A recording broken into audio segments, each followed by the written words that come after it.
embrace the adorable hand paintings at Rainbow Village.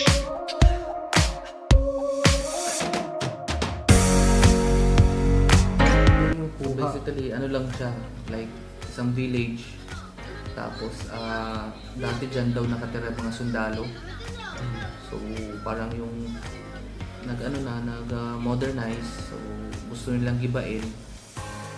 Eh, sabi nung may isang ano pala dyan, may artist na pininturahan niyan lahat. Pero lang hindi Yan pa. siya. Siya yung artist na siya yung painter ng buong village na yan. Siya Pinturahan niya kasi ayaw nang umalis dyan.